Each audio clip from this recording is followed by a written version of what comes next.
Hello, everybody. My name is Mario Izquierdo, and today I will be talking about ranking systems. Let me give you a little bit about my background first. I'm originally from Spain, in case you're wondering where this accent comes from. I'm very competitive. You may have heard of the important is to participate. No, the important is to win. Don't forget. If you're like me, you probably understand why ranking systems are so important. Back in the day, I practiced a lot of competitive sports, in particular rowing, this racing with boats. I was pretty good at it. I also played some online games, like StarCraft. I was pretty terrible at it. Multitasking is not my thing, seems like. Then moved to the US, started working on the Major League Gaming, where I got experience on eSports. Later worked on games for about 5 years. Lead the lab, and nowadays I live here in San Francisco and I work for Twitch Interactive, the cool video platform. But I didn't really get to dig deep into ranking systems until I was working in one of my side projects, which is Jumpcraft. This is like a tiny experiment. Think of it as a Mario Maker, but with simple pixel graphics, which are super cool. And in this game, players make their own maps, which are pixelated and just draw around. But then the system will estimate what is the actual difficulty of the map. The system knows eventually the system knows if the map is hard or easy. How does it? Well, it has a ranking where it will match players versus map. The player gets to play a random map. If the player is able to get to the end, the player wins.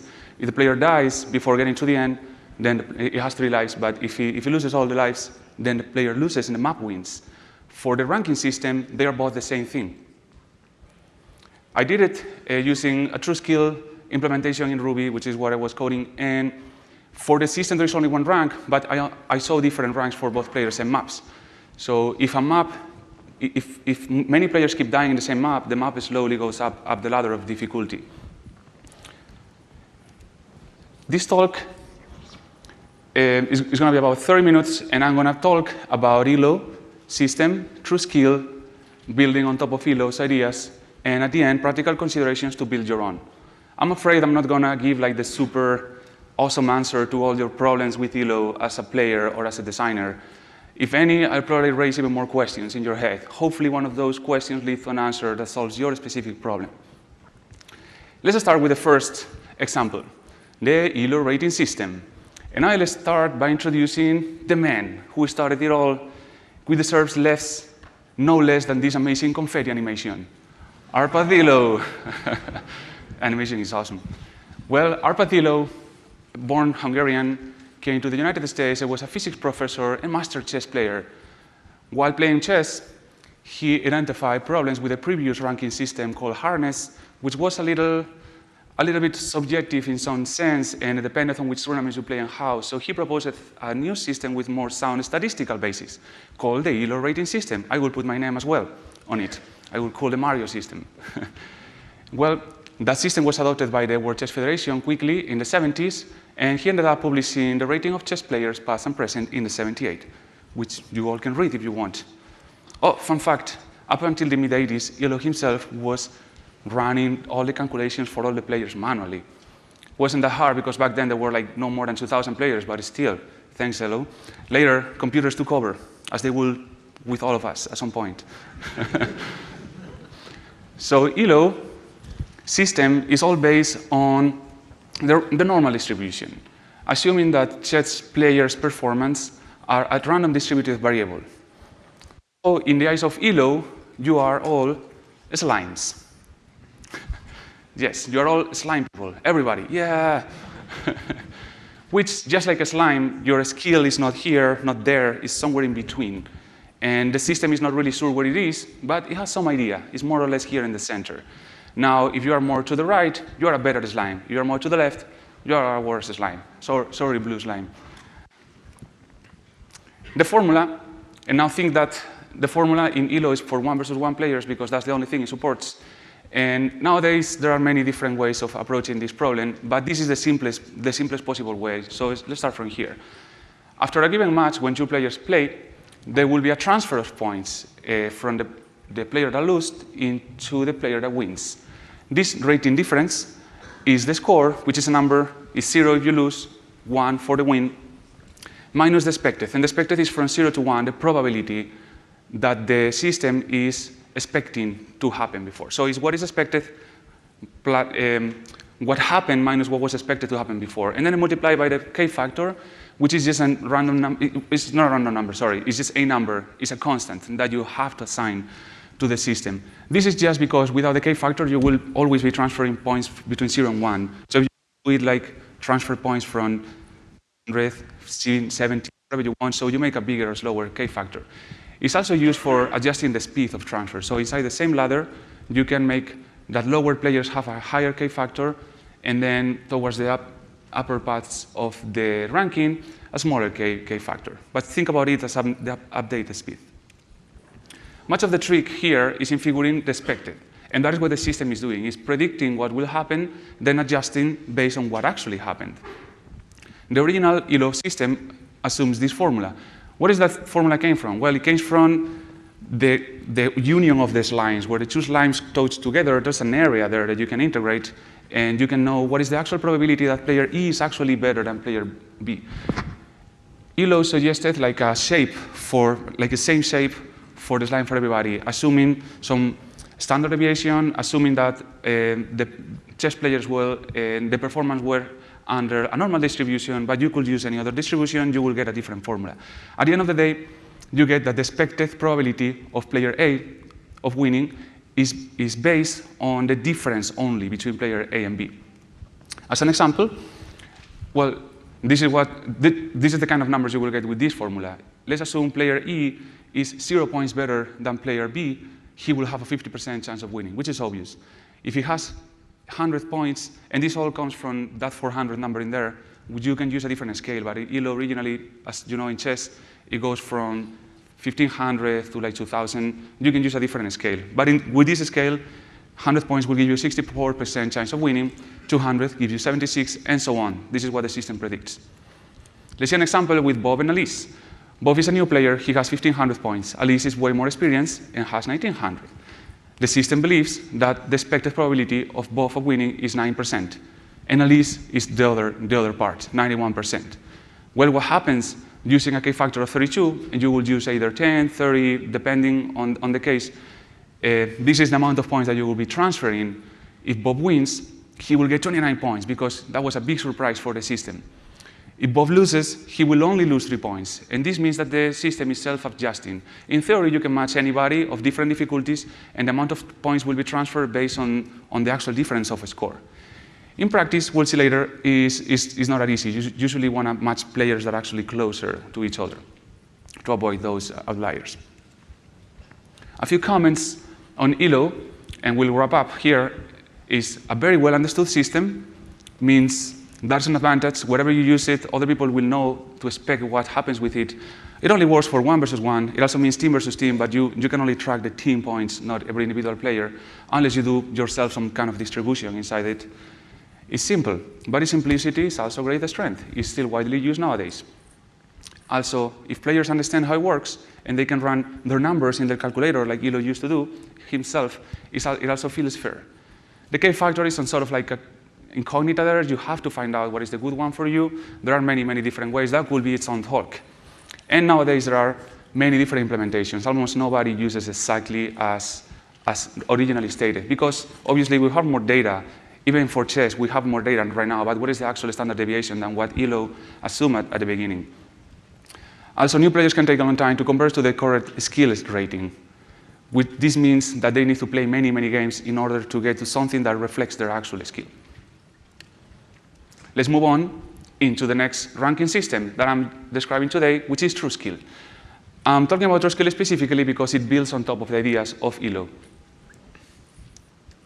TrueSkill ranking system was developed by Microsoft Research, designed originally for allowing to have a more general system for Xbox Live games. I think the first one that went live implementing this was Halo 2 Online. Improves of open Elo's ideas. Well, I think Microsoft Research also did a terrible job. So they deserve amazing confetti animation. Yeah, this is awesome. My next talk, I'm going to use this animation for every single slide. It'll make it so much better. So The difference, the main difference, there are many differences with TrueSkill. I'll discuss a little later when compared with Elo. But the main difference is that there are two variables now. One is a new average skill, and that is pretty much what Elo have, like can count on the median, on the average of the standard deviation, on the average of the Gauss belt, or this line curve. This line curve is much easier. And sigma, which is the degree of uncertainty. So now you can model not only what is your belief on the player's skill, but also how much you believe it. Like, do you believe it's here with many uncertainty or not? So in the eyes of TrueSkill, you're also slimes. An easy way to explain this is that the new player's slimes will be short and fat, like the blue one. And more advanced players will look more like a tall and thin slimes, where the system is a lot more certain their skill actually belongs somewhere in that area. Now, if you have two variables, what do you show to the players? Can you tell players, like, well, this is your ranking, this is your new, and this is your sigma? Well, you got to come out with a single number. TrueSkill suggests a very conservative rating of nu minus 3 times the sigma, which gets 98% coverage of the whole area of the curve. That is very conservative, meaning that the system actually believes that the actual skill of the player is 98% likely to be more than what you saw, which also means when you do updates, it's likely to go up, not likely to go down, which is, this is just like to improve the perception. With using sigmas and nus also allows the blue slime down there will show himself a rating of 0. So this suggests a very good way to start players on the ranking when they see themselves with ranking 0, instead of in Elo where they start with 1500, which it feels like, what is the number coming from, at least for them. Let's see an example with the simplest cases. Simplest case, I mean, because in TrueSkill you can model multiplayer games, 8 versus 8, 16 versus 16, even teams of 3 versus 3 versus 3 versus 3. You don't need to do any tricks. You just feed that data into TrueSkill. TrueSkill figures out every individual skill update based on what happened in those teams. And the simplest case is 1 versus 1, which is very similar. If it was with two players that have exactly the same standard deviation, that would be equivalent to Elo very much. But it can count with different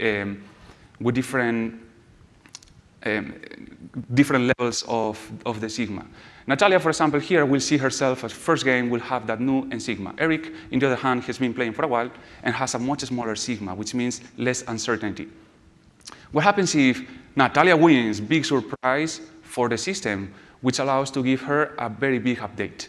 She goes straight from rating 0 to 15, or how it will be used in Xbox Live is they call level. Know that I'm using the same as Xbox Live from 1 or from 0 to 50, which is what they use. 51 you can get sometimes. I'm going to go back and forth with this animation so you can see the update a little better.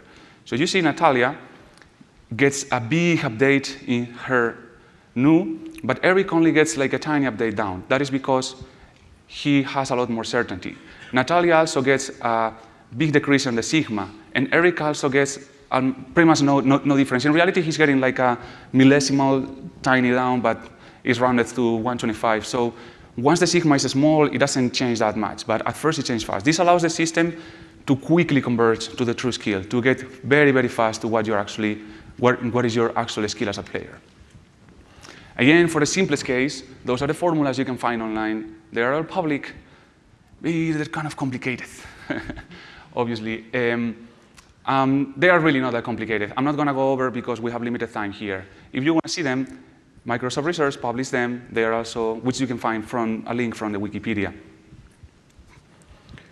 A few comments about TrueSkill. It is more flexible, at least when compared with Elo.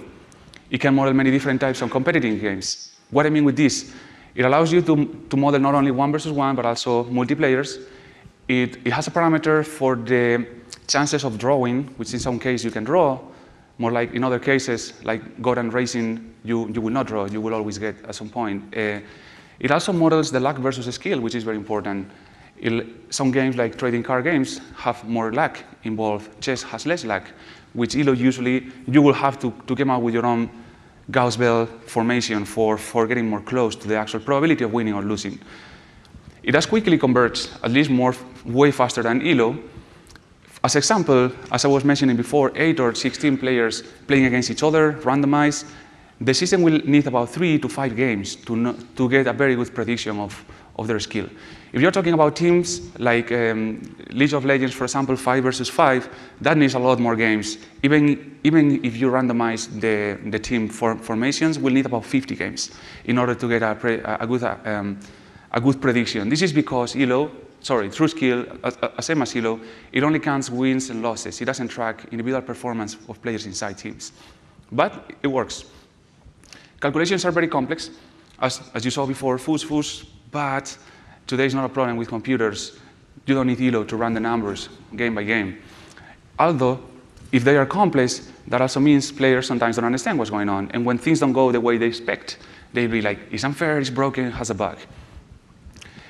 This, using the Sigma, makes easy to model new players. Whether in Elo is usually a problem. And downside is that it's proprietary. You may have to pay Microsoft, although there are great alternatives out there. There are some free implementations, or at least I think they're free to be used, which don't more or less exactly the same as TrueSkill, but they're close enough. There's also the Glico system, which it has a lot of the benefits of using TrueSkill, but it's also modeled after 1 versus 1 players. It's also simpler, but it also converges to the TrueSkill of the player very fast. Now, after seeing some of the theory, let's move on into the considerations if you want to build your own. Just doing math is not enough for having a good ranking system out there. So what makes for a good ranking system? Well, it needs to be credible. I think this is the most important thing. If players, it's all about player perception at the end. If they don't perceive that this thing is doing the right thing, it doesn't work.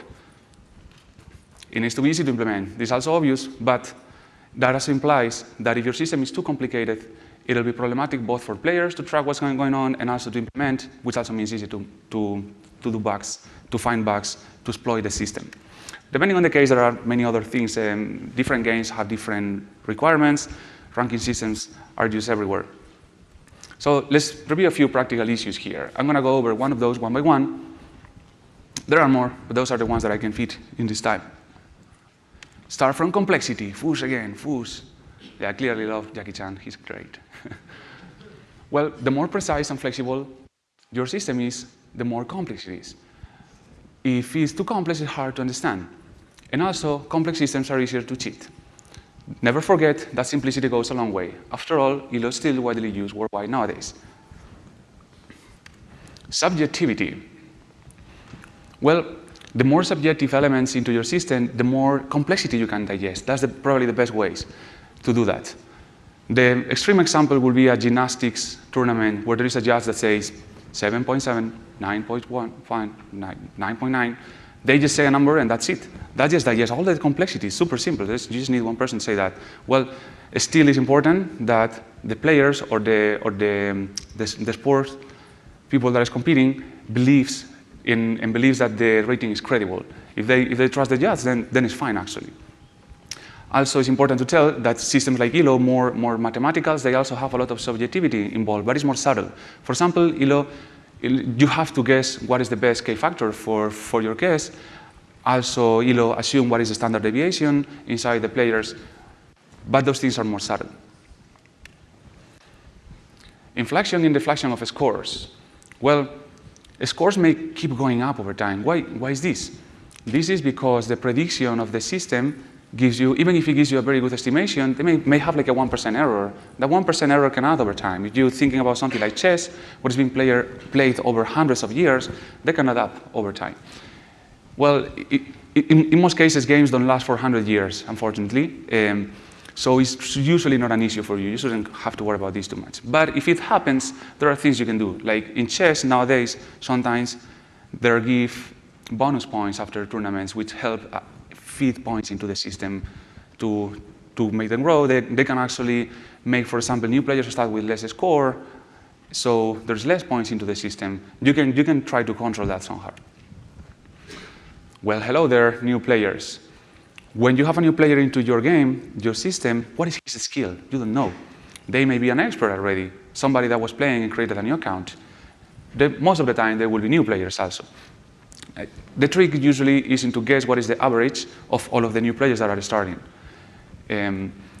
Also, what is the update that you give your players? Well, TrueSkill and Glico, since they have explicitly modeled the uncertainty of the players with the sigma, they just make a big sigma. They make them those lines fat, and short. But Elo doesn't have that. So Elo can work out with having a bigger K factor on the lower ranks. This is also why placement matches are very useful. Around 10 games is usually enough to have a decent estimation of the starting point of those players. Even if it's just for matching them better against others on those initial games. You don't want on your game to have the initial few games to be about experience. Time decay, what happens between game, you waiting there like the frog. Well, returning players may be out of chase. In Elo, this is a problem because Elo doesn't model time decay at all. You may spend like a few months without playing, you go back, and your actual skill is below what the system believes it is. Your first games will be bad experience because you need to lose a bunch of times until you get back to your original place. In TrueSkill and Glyco, since they model uncertainty, again, that is easy to solve. In TrueSkill, at least the algorithm that's described by Microsoft Research suggests that after every single game, you just increase the uncertainty a little more. That usually helps. Glyco models precisely increase the sigma based on how long passed since the previous game. With biggest uncertainty, the system updates way faster back to your original skill. So you will also lose the first games, but maybe 2 games instead of 6 games in order to get back to your skill. I had fun once, and it was awful. That's what the Grumpy Cat says, probably when I play on the ranking. Well, ranking can be brutally honest. It tells you how bad you are. You don't want to know that. Most players, realistically, they just want to feel progression. They just want to feel they improve over time. Well, for games, I believe this is the most important slide of it all. Sure, you have mathematics behind, but at the end, it is a game. The ranking system doesn't have to be, so their score doesn't have necessarily to be what they see. In fact, many games use a system like TrueSkill for matchmaking the players, but they show them a different score. The score is accumulative. There are many accumulative systems. I'm not covering them in here, but they may be a great solution for some cases. Accumulative means that they just get points as they win. This means also that players can play to kind of grind those points, but in some cases this is fine. For example, in actual chess tournaments, how many chess tournaments you can play during a year? It's not that easy to actually do this. In other words, that could work better for some cases. There are side missions like Hearthstone does, with some loot to get, so you feel you want something even if you lose the game. Locality is important, play against your friends, so it's not as scary. You can also do divisions, like in StarCraft ladder, where you play against the same 100 people for the season. Hierarchy is important, so it's more fun to be a gold player than saying I'm a player with 773 points, so you can talk with other people. Never forget the fun factor is important. Gaming the system, like the most interesting man in the world. Well, matchmaking should be random in general, at least if you wanna, this is the easiest way to avoid people gaming your system. When I was young, I could play against my little brother, StarCraft, and I would win every single time, mining 1 point at a time, mining 1 point at a time. But the system didn't allow me to explicitly target him. That is mostly why those assignments are random. Well, it happens that usually in tournaments, since the pool of players is small, that is not targeting players, but that gives the players a good idea of who they are playing against. And that sometimes can be problematic. For example, in Magic the Gathering, they used to use Elo before, but the actual distribution of Elo gives like between the best player and the worst player, Elo says, oh, there's like a 99% of chance for the best player to win. Maybe in reality, Magic is more like 70% only because there is still more random factor, which means they don't want to play against. When they are on the top, they don't want to play to don't lose their ranking. And this could be a problem. That led them to change a more cumulative system called Planeswalker points, which works better for them. Margin of victory, this is an easy one. This is just why do these systems count for victories only, and they don't count for how many points you make inside? Well, this will be very useful, especially for team games, so you can track who is contributing to the team victory more.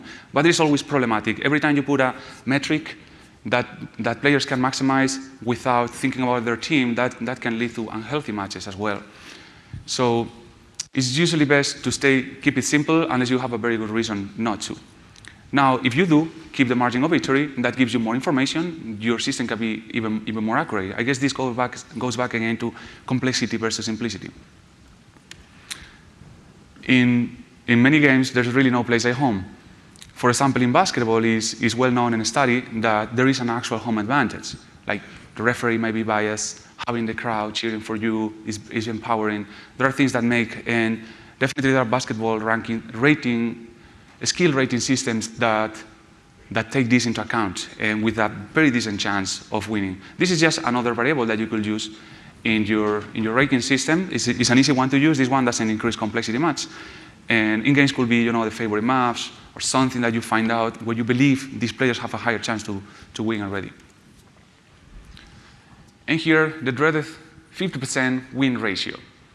Well, by definition, matchmaking systems like Elo and TrueSkill, they're trying.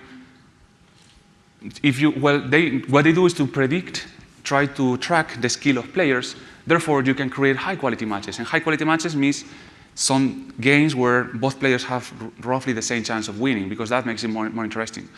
Remember that in a ranking itself is a zero-sum game. If you give more wins to a player, you're moving more wins from the other player. So the best you can have is 50% ratio.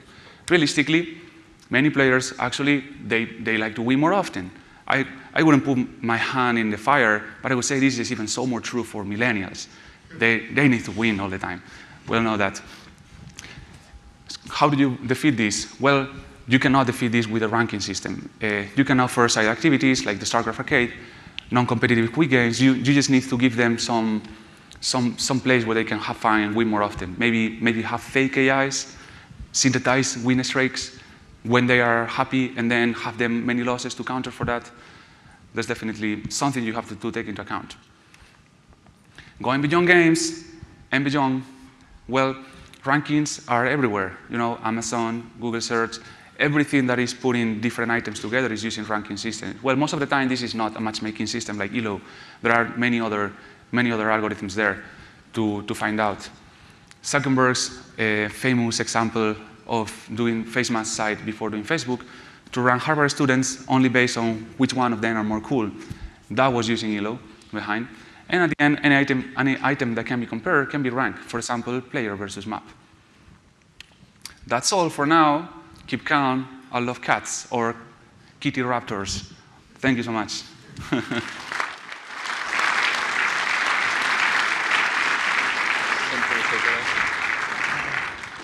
You have any question at all? Please try to use the mic.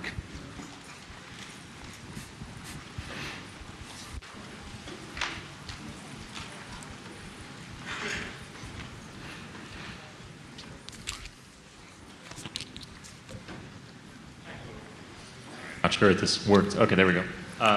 What do you think about systems like you have Blizzard's Overwatch system where it'll hide the different rankings, so it'll show you one rank, but your rank might be something else? Like, when do you think it's appropriate to hide some of that information from the player? I think it depends. He wasn't. Okay, I'm going to repeat the question. When is more appropriate to hide the actual rank and just give them something that they can different, right? So this is a design question more than an actual mathematical programming question, but I believe it's better in more casual games. You usually don't care that much about that because you just want the casual players to win more often, or not to win more often, but to feel the progression. It's all about feeling the progression. Whether like more hardcore games, as far as they understand what's going on, and maybe you need to make sure that you're showing before the game your actual sort of, even if it's not just the chances, like, oh, you're playing match against this other player, which is gold, and you're silver. That is probably good, so they know what to expect.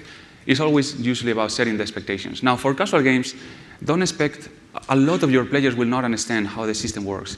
Even so, if you have a very good system like TrueSkill, and they play 3 games, their rating goes from 0 to 25, and then stays there forever, and maybe even goes down sometimes. That's not fun. So in those cases, when you can identify that, it's good to do so.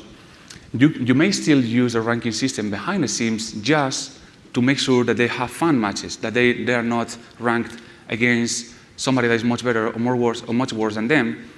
And this is great that you can get there in 3 games, so you know as soon as possible. Thank you. No worries. Hi. So online games always have a problem with cheaters and exploiters, people who buy boosted accounts, etc.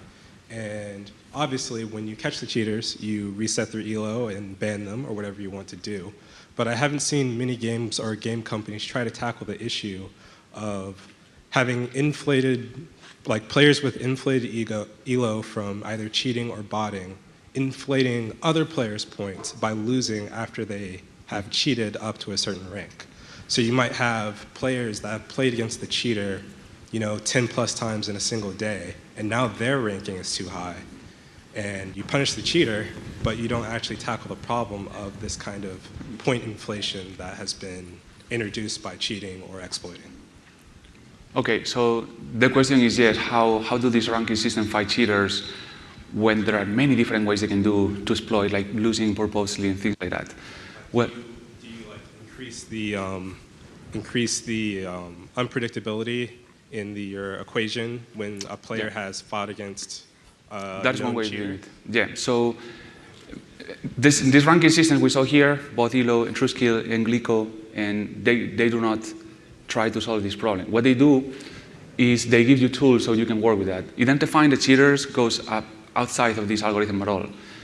You only can, the system never really knows if the player suddenly was training on the side, or now is so good, or why is he losing, he is demotivated. What you can do with TrueSkill is, as you mentioned, play with uncertainty. You need to have some detectors, and identity sometimes is a problem if you don't have a good system for, if they can just break an account and make a new one, that will lead to problems into the ranking. But unfortunately, through these algorithms, there's really nothing you can do. The only thing you can do really is detect when this is too odd. He's been winning and now it just looks weird.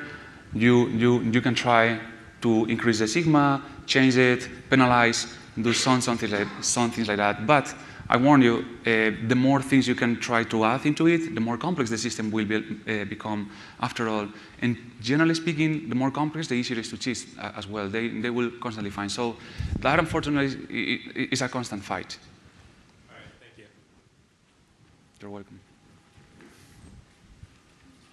Hi, thanks so much. So you mentioned that one of the disadvantages with systems like these is that the top players don't really want to play. And you mentioned a couple different ways to deal with that, like progression. Are there any others that you're aware of? Sorry? Are there other ways that you know of to encourage the top players to still want to keep playing? Okay, so the question is going back to the players not wanting to play ranked. Well, in the case of DSI with Magic the Gathering and other competitive games they introduced a totally different system, the Planeswalker in this case, which was better for them because at the end of the day, you need to think Elo was designed for chess, the way chess is being played. The more different it is from that, the less probably will match your game. For them, making cumulative makes more sense, both for fun in terms of progression, and also because it's not that easy to play, to repeat many games of Magic. And also there's also correlation between the amount of games you play, the more you improve your deck. If you're not doing that, you don't want to radically change, something they could do maybe is to create a new expected formula into their Elo by changing the assumptions. They were assuming that Gauss Bell, like originally created for chess, and for Magic maybe a different one. I'm guessing it will be like a shorter one. The uncertainty will always stay higher. They maybe by changing that will give them, the better players, a more accurate estimate, so they will be more willing to play. But it's very common lately to not pick when you're going to play the world championship, not pick just the top players from your Elo ranking or your TrueSkill ranking, but doing some other way, more based on achievements and things that you need to do. And that usually works well. I believe in terms of sports and eSports as well, the Elo is not going to help you that much at the end of the day to pick. So it's probably one of the places where you should look elsewhere for solutions. Look at how Hearthstone is doing it, which is also doing it quite different for choosing the tournaments. Thanks. Hey, I don't know if I have time for this question, but just real quick, because you made a game with kind of a non-traditional use of Elo, you had the maps and the players ranked kind of the same way. Was there anything kind of interesting that fell out from that? Did anything weird come up that you didn't expect? On the prototype? Like having to rank the maps, did that Yes. There's definitely. When you try different things, you always will find things.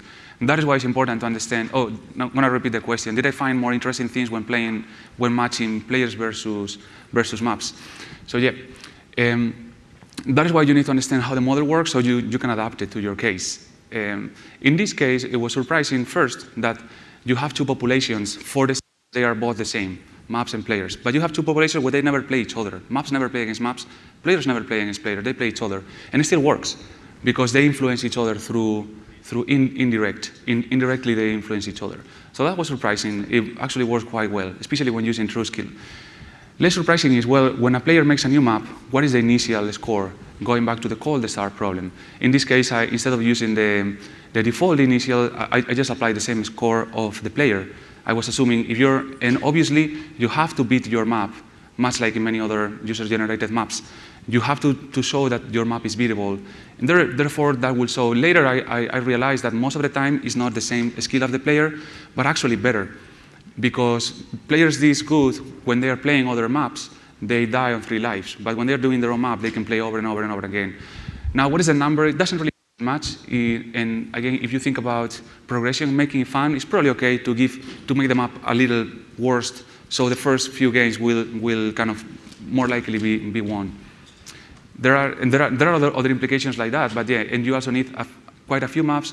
You need also to make tutorials where the first few, you need like some placement matches in which you will show your own map, so you don't want to send players into that pool right away, and things like that. Yeah. Thank you. Thanks. So I had a question. So chess. Last one. Okay. Sure. So chess isn't a game that you have balance changes with, but we do that with live games where we might introduce new troops. They have new stats, or even changing the stats with troops. How do you incorporate that with the Elo system or a TrueSkill system? Do you mean? Like players might find out the new troop is just OP, and they're just using that, and then we nerf them. Sorry, I don't understand the question. You mean handicap, maybe? Or not? No, you're talking about something else. Yeah, I guess just adding new troops that new players or existing players use and just kind of min-max and find best ways of using them first. I'm not sure. maybe we can talk right after. Yes. All right, so that was all. More questions. I'll be around here, and you can find me. Thank you.